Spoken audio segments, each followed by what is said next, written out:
Muitos, quando pensam na Páscoa, se lembram de um coelhinho. Mas, para quem assistiu o último vídeo aqui no canal, provavelmente já está pensando em um cordeirinho. Hoje vou sugerir um outro animal, um jumento. Mas por quê? Esse é o assunto do nosso estudo de hoje. Para quem não me conhece, meu nome é Silvia Mazzoni e nesse canal, Redescobrindo o Caminho, estudamos a Bíblia com o olhar judaico-nazareno.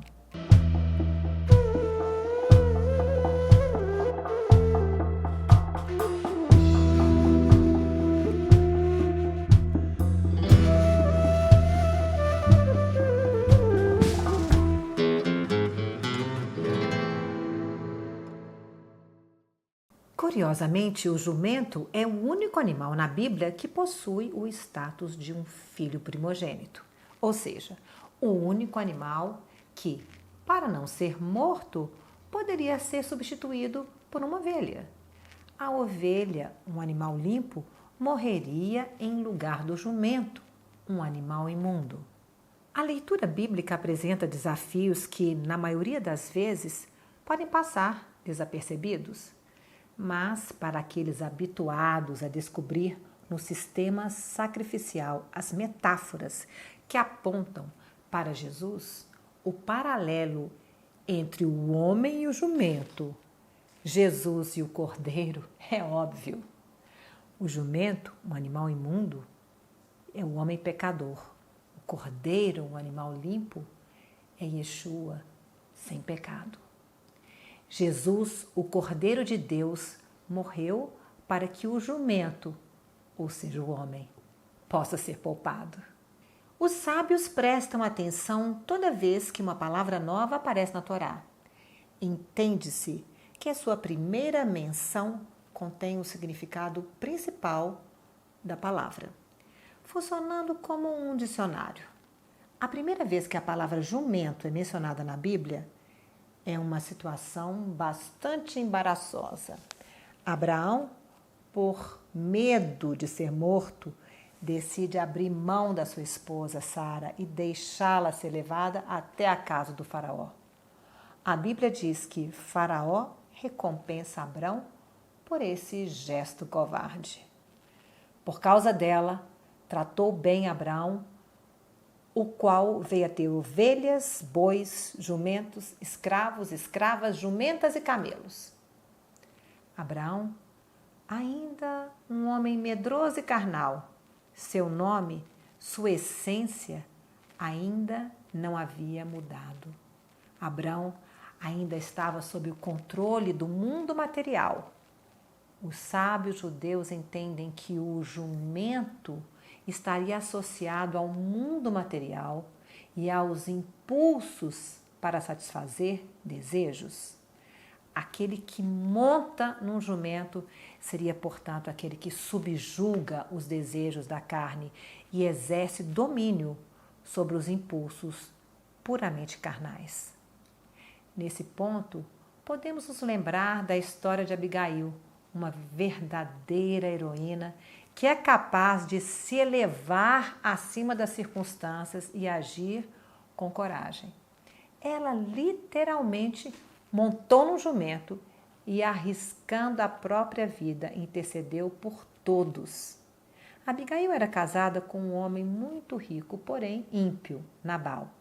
Nabal não reconheceu Davi como alguém de valor e se recusou a ajudá-lo em um momento em que Davi e seus homens, esfomeados e exaustos, lhe pedem socorro e humildemente lhe pedem comida. Tomaria eu, pois, do meu pão e a minha água e a minha carne, a carne das minhas reses, que degolei para os meus tosqueadores, e o daria a homens que eu não sei de onde vêm? Respondeu Nabal.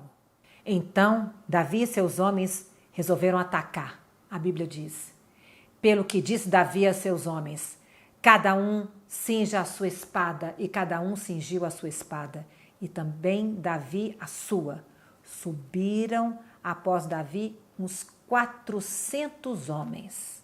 Abigail, num gesto de coragem e desapego material, tomou a toda pressa 200 pães, 2 odres de vinho, 5 ovelhas preparadas, 5 medidas de trigo tostado, 100 cachos de passas e 200 passas de figos, e os pôs sobre jumentos e os levou a Davi.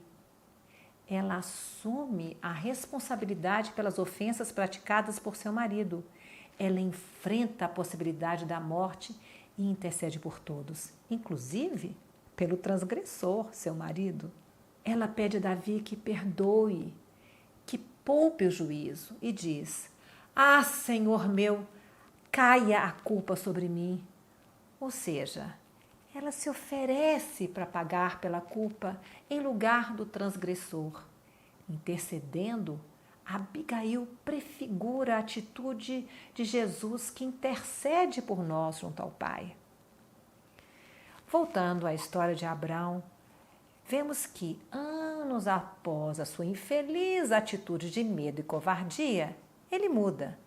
No final de sua vida, com cerca de 137 anos de idade, Abraão não estava apegado às coisas terrenas. O que era realmente importante para ele agora era a vida do seu filho Isaque. Isaque era amado, representava a promessa de Deus, era precioso para Abraão. Viver significava não somente viver sua própria vida, mas amar o seu filho. Que pai amoroso não estaria matando a si mesmo ao sacrificar seu filho? Abraão confiou que Deus poderia ressuscitar Isaque da morte. O Novo Testamento diz: pela fé, Abraão, quando posto à prova, ofereceu Isaque, e estava mesmo para sacrificar o seu unigênito, aquele que acolheu alegremente as promessas. E a quem havia se dito: em Isaque será chamada a tua descendência, porque considerou que Deus era poderoso até para ressuscitá-lo dentre os mortos, de onde também figuradamente o recobrou. Também Isaque, um adulto de 37 anos na época, participa ativamente e conscientemente de tudo. Isaque, prefigurando também Jesus, se entrega ao Pai, ama ao Pai e confia nele. Isaque também se oferece em sacrifício a Deus. Nessa história emocionante, a figura do jumento também aparece, pois é justamente um jumento que é preparado para carregar a lenha na jornada junto ao Monte Moriá, o monte onde no futuro se ergueria o Templo de Jerusalém. Então se levantou Abraão pela manhã, de madrugada, e albardou o seu jumento, e tomou consigo 2 de seus moços e Isaque, seu filho, e fendeu lenha para o holocausto, e levantou-se e foi ao lugar que Deus lhe dissera. Ao 3º dia, levantou Abraão seus olhos e viu o lugar de longe. E disse Abraão aos seus moços: ficai-vos aqui com o jumento, e eu e o moço iremos até ali, e havendo adorado, tornaremos a vós. Na história de Moisés, o primeiro libertador, o jumento também aparece. Tomou, pois, Moisés sua mulher e seus filhos e os levou sobre um jumento e tornou à terra do Egito. Moisés vai até o Egito para resgatar os filhos de Israel da escravidão. Yeshua vem à terra para nos libertar de uma vida puramente terrena e para nos conduzir a um caminho mais elevado. E por que estou contando todas essas histórias de jumento? O que todas essas histórias têm a ver com a Páscoa? Bem, a última vez que Jesus vai até Jerusalém para comemorar a Páscoa com seus discípulos, acontece algo interessante. Ele entra na cidade montado num jumento. Esse detalhe, que a princípio parece insignificante, é descrito por Mateus como sendo cumprimento de uma profecia do profeta Zacarias lá no Antigo Testamento. Vejamos. Alegra-te muito, ó filha de Sião, exulta, ó filha de Jerusalém. Eis aí vem o teu rei, justo e salvador, humilde, montado em jumento, num jumentinho, cria de jumenta. O sinal do jumento também é citado em Gênesis. O cetro não se arredará de Judá, nem o bastão de entre seus pés, até que venha Siló, linguagem simbólica para o rei Messias. E a ele obedecerão os povos.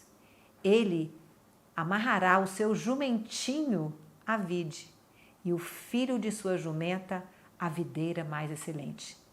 Lavará as suas vestes no vinho e a sua capa em sangue de uvas. Esses dois textos, de forma poética, apontam, então, para uma figura messiânica, alguém que, por ter autoridade, segura o cetro, que é rei, justo, salvador e humilde. Alguém que domina o lado puramente material da vida e que está no controle da carne.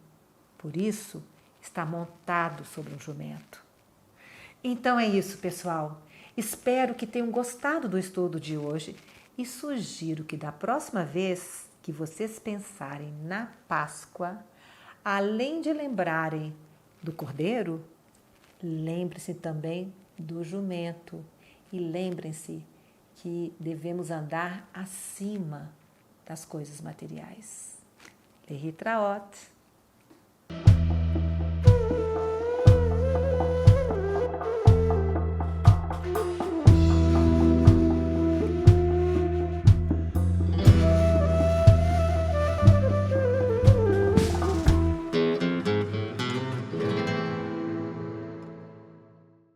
Você que nos acompanha no Instagram, YouTube e em nosso site, agora pode mergulhar nos estudos bíblicos de uma maneira totalmente nova, no Spotify. Você pode escutar no caminho para o trabalho, na academia e até mesmo enquanto realiza suas tarefas do dia a dia. Conecte-se com a palavra a qualquer momento. Em breve teremos um podcast exclusivo trazendo convidados para enriquecer nossos estudos.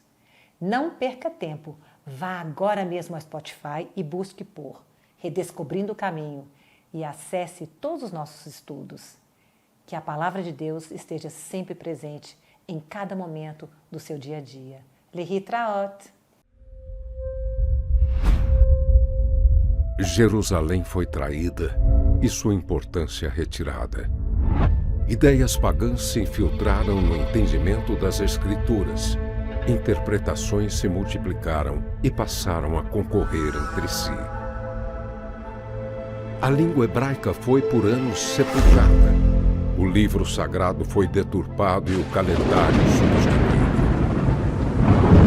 Adulteraram a identidade do Messias e este foi enquadrado no gosto dos pintores clássicos e renascentistas.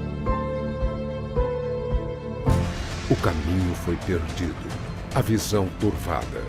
Porém, assim como o Messias ressurgiu no terceiro dia, após 2000 anos de prostração e apatia, uma voz começa a soar no deserto.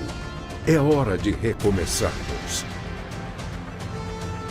É tempo de redescobrir o caminho.